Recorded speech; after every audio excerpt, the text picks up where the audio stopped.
What's up, guys? Happy Monday. Welcome back to Inside the Lines. We got the NBA playoffs for you today. As always, time for all of your questions. We can look into some of Tuesday's NBA games as well. We got a little MLB player prop action for you as well on this fine Monday. So lots to come. I already see Big Cheesy talking about Trey Murphy in the chat. That is how we start a show. Let's bring in Steven and Jake here. I can't help but bring this up because I think other people need to know this, that we just found out Steven keeps his house temperature at 77 degrees. 77. It feels a lot cooler than that, honest to God. I don't know. When it's 95 degrees out in Florida, 77 isn't as bad. But 73 is like my max. I warm my pool, but I keep my pool at 82. So between the pool and that, my energy bill is quite high. Yeah, I'll say. Okay, I really think this is crazy. Apparently, it's not the craziest thing in the world. It's the humidity. So my overcomplicated system actually controls humidity. So that I can keep the humidity under 60%, then 77 feels, perfectly comfortable. Different. Fair. Well, nonetheless, I'm having a hard time getting over that one. I'm going to send you to the chat, Steven, to start talking about the NBA here. Me and Jake are going to get into the MLB quick, and then we'll spend all the time we need on the NBA. But first, we got to go back to our boy Gunnar Henderson, a classic. Yeah, I love this even more that he didn't hit it in his last game, and after going 9 of his last 10 games before that with runs scored. So you get it minus 127, where he's up to minus 140 and other. I think the matchup against Clark Schmidt should be okay. He's going against a righty. He's not going against a lefty. And I like this matchup for Gunnar against my Yankees. Okay. Hedging happiness. Love to see it. All right, let's move on to the Mets here. We got 2 different props. Yeah, Severino under 17.5 outs. I think this is a little overinflated because he has been so good his last 2 starts. And we have him, I think, around 15.5 outs, 16 outs. So we have really good value on this. The last time Severino has gone 6 innings in 3 straight games was June of 2022. Yes, he's had a lot of injuries, but that's still quite a bit of time for him to go that long. And he sometimes struggles with accuracy. So I'm kind of fading him after 2 really good starts back to back. All right. We'll fade him here. And then we'll go to Pete Alonso. Is this our first Alonso play of the season? It might be. We might have had like an RBI play. We also have value on Alonso for an RBI at, I think, plus 175. You get him in most places. But I'm going with hits, runs, and RBIs just to be safe. He's, I think he's 1 for 3 against Tyone in his career, and that 1 hit was a home run. So I like that play there. And we have him projected for 2.4 hits, runs, and RBIs. So with it close to even money, there's pretty good value here. All right, I'll call that some solid value. And then we're going back to Mookie Betts. We got to get like a tally going of some of our favorites here. I feel like Gunnar Henderson and Mookie Betts are becoming our Trey Murphy and Austin Reeves. Yeah, I wanted to play Mookie Betts line, but his other lines are so inflated that I saw the best value is actually on him to get a walk, not over 1.5 total bases, which we've been on a couple of times. And it's at even money at plus 100 on DK. And because he's been so hot, I think that they're going to be very careful pitching to him, and he hasn't walked in his last couple games. So he's definitely due for a walk, considering he has 22 walks in the season, not many more strikeouts than that. So I think he's due for a walk, especially against Tommy Henry. He struggled with accuracy. Okay. I think that might be the first offensive walk play, I should say. That is the first offensive walk play of the season. I got a question in the chat. I know Steven answered it, but maybe you want to put your 2 cents in to, justify that you know more than Gunnar Henderson and Mookie Betts here. Max Fried over 17.5 outs. It looks like the model slightly leans under at 17.1, but any thoughts here? Yeah, Max Fried, it's been really good. I like Fried. Let me look at that game. I wouldn't bet the under, but Seattle's just so hit or miss that I'd probably just stay off. I think 17.5 is pretty much a really good line. Okay. All right. Well, at least we had 4 other plays that we can rock with today that we do feel good about. So we'll stick to those. We'll get them on the recap screen too later. All right. We have for Big Cheesy, we do have value over 1.5 walks for Henry. I was looking at that play. We have him for 2.1 projected, which is right around his career average. All right. Love to see it. All right, Jake, I'll send you to the chat to start talking MLB again, too. I see some other questions in there. Steven, it's time to hit the association Kansas Prop Party and Steven's MLB Picks collab. It's been a great one.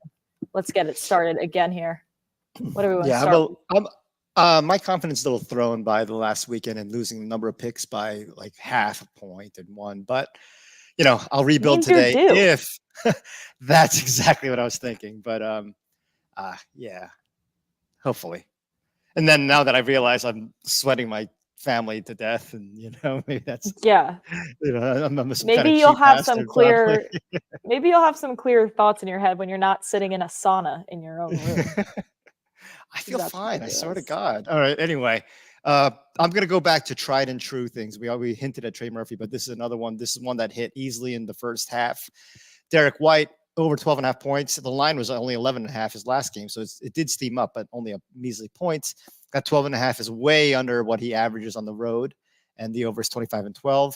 Drew Holiday has not been shooting much with his elbow injury. He's been playing, but White has been really aggressive offensively, and so I love the trends with me. He came in 14-3 overall, despite having a lower overall average last month.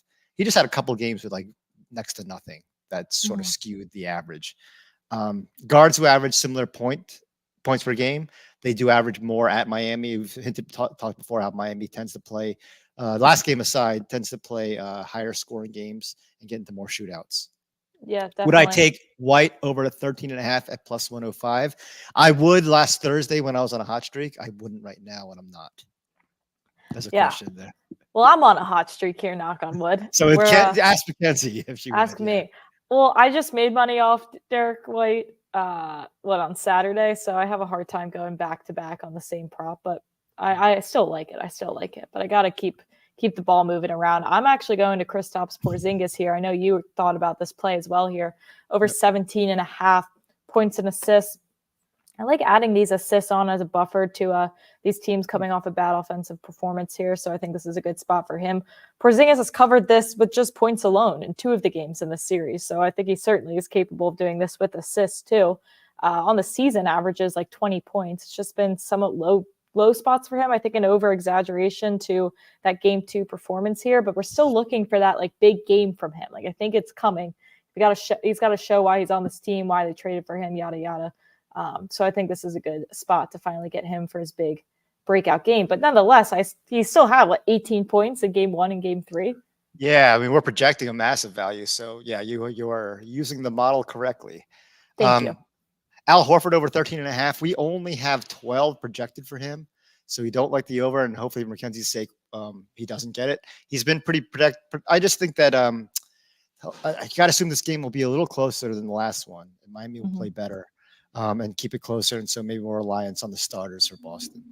What about Jaquez here? His point prop is 14. Is that a little too inflated, or do you think that's appropriate here? We're only having 14 again, so we have a lean on the under if it's 13. If it's 13.5, we have a lean on the over. It's 14.5 that we have a lean on the under. He hasn't scored a ton recently. It looks like Boston's making adjustments on him, treating him like he is a good player that you got to actually put into your game plan.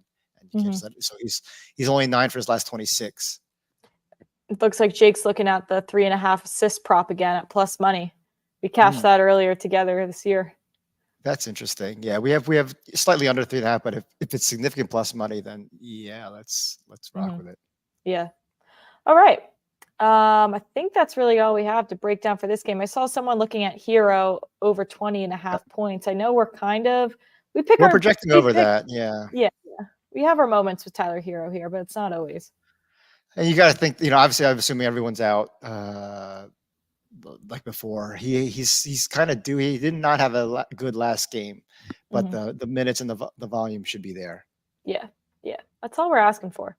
All right, let's move on to the Trey Murphy game. Yes, that's all it is in my head. The Trey Murphy game. Yeah, we don't interestingly have great value on points, rebounds, and assists, but we do on points over 14.5. Again, the numbers down. He does, for whatever, it's been a mystery. Last year, he was a beast at home. He averaged more points. He shot like 45% from 3 at home. And then on the road, he was like 35% from 3. for an average of 40. See how quickly I did that.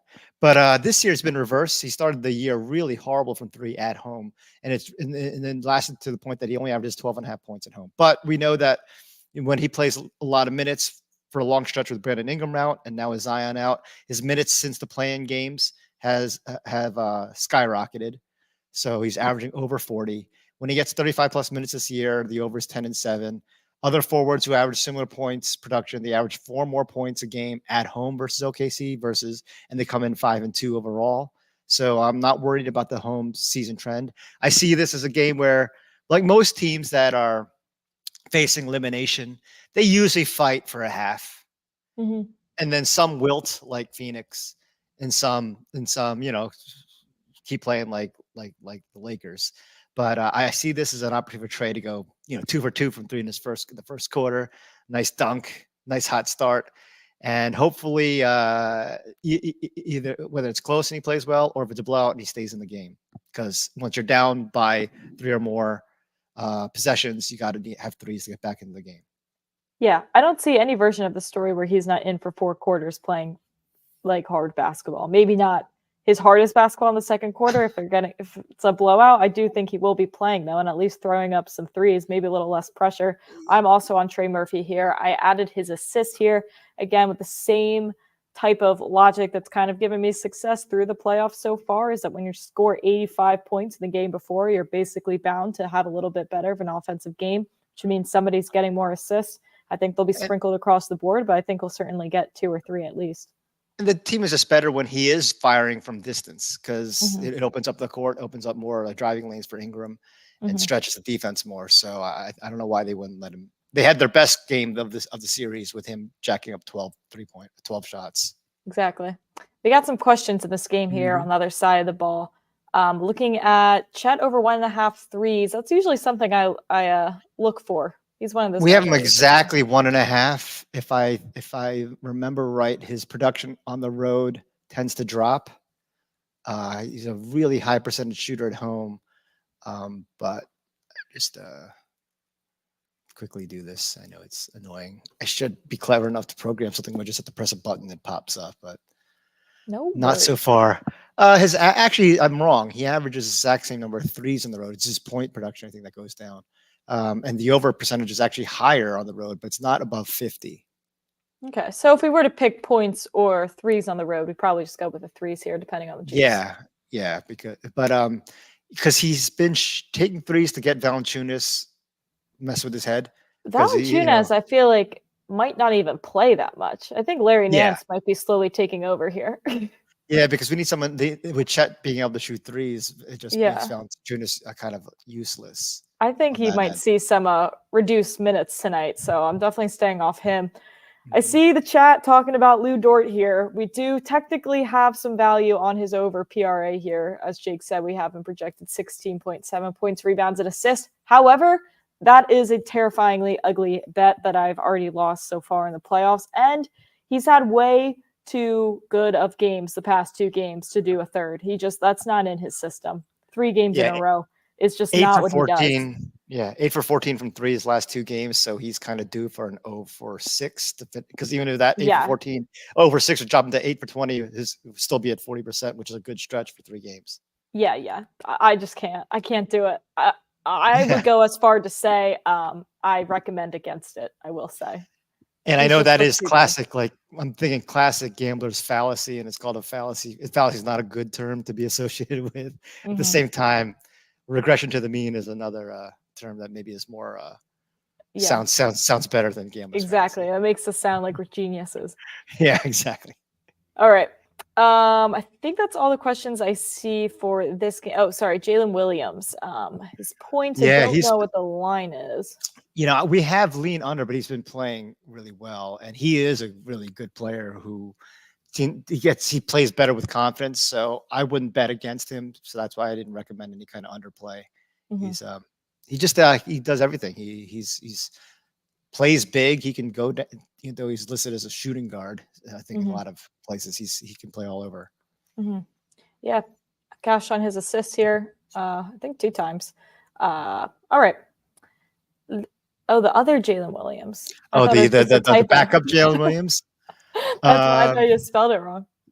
Let's see. Is he out? What's going on with it? Oh, here. We don't have him doing much in this game. My bad. because he's only played 10, 17, and 7 the last 3 games. So he's not playing a lot of minutes. Yeah, I'm surprised there's even a line for him. Yeah, well, he's had period last year when he was getting major minutes because Chet, obviously they were injured and he had some big moments. So he's good for per minute. But if I'm not sure about his minutes, then it scares me. Mm-hmm. All right, let's move on here to the last game of the night. Denver Lakers. I don't think in that order. Lakers, Denver. Yes, Denver at home here. We're rocking with KCP. I'm tailing you on the KCP play here. I like it a lot. Let's let the people know why. All right. So Model has him at almost 12 points. He's been very strong at home. 24 and 16 over his, on a percentage basis, he averages almost 20% more points at home versus the road. Versus the Lakers, he's especially good. So his 12.5 point average the last 13 games versus the Lakers is a good 20-25% more than most teams. Jamal Murray is definitely going to be slowed by his injury if he plays. If he doesn't play, that should lead to more shots for KCP. Even though he had a 2-game stretch where they had 5 and 6 points, but he had a good game last week.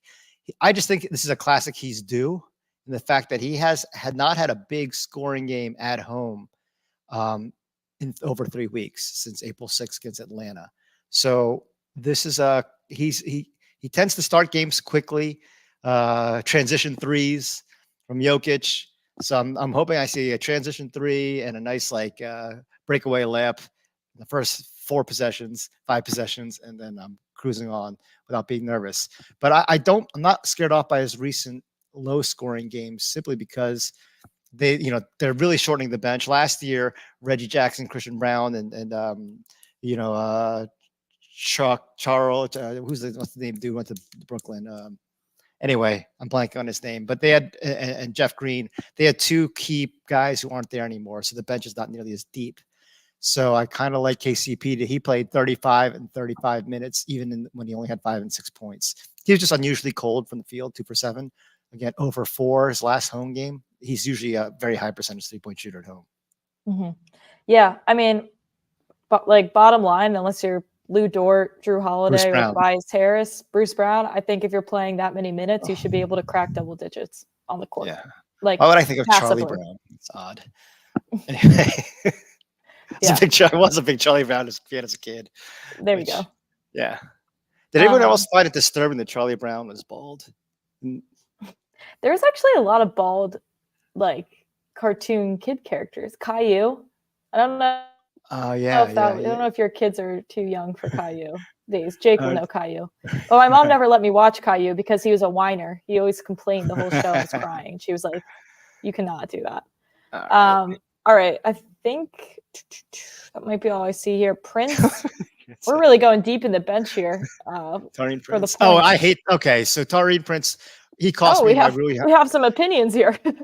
Okay, yeah. So Rui Hachimura was one I had over 10.5 points, and he had 9 points at the in the middle of the third quarter.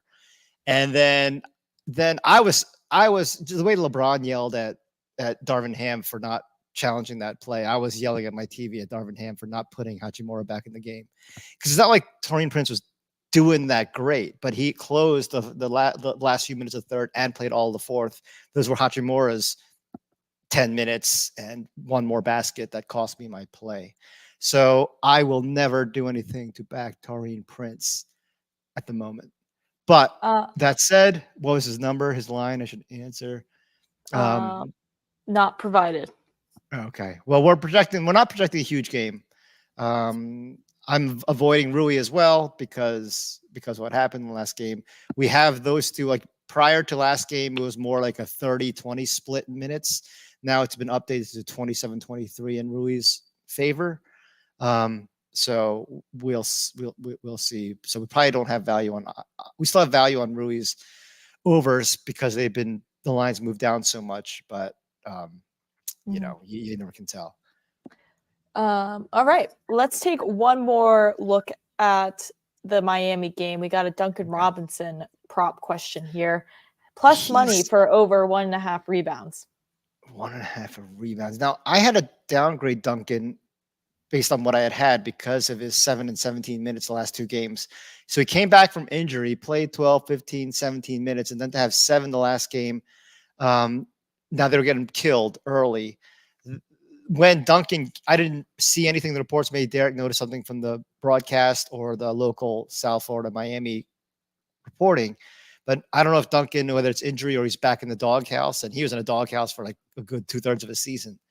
So when they don't think that he can play defense against the perimeter and the wings of Boston, which are the best in the league, when you combine the duo, then he's not going to play. So that's the concern. We are projecting over 1.5. We have tons of value in terms of with a 2-3 maids, but that's with a very 22 minutes could be a bit aggressive if he's in the doghouse. Okay. So maybe it's a stay off Duncan moment right now. Because I agree, you don't really know what his minute situation is. I mean, stays it long enough to maybe cash a 3-point prop. I don't know what the juice is today, but after that, I don't really know. If he's not hitting 2 threes, then they're not probably keeping him in the game. Haywood Highsmith is the one that gets all the minutes, and he's not a big volume shooter, so probably not going to have value on his lines. But he's been gobbling up minutes, and so we're conservatively projecting like similar minutes for Highsmith and Duncan, but I could see that going 30-10 instead of 23 apiece. Mm-hmm.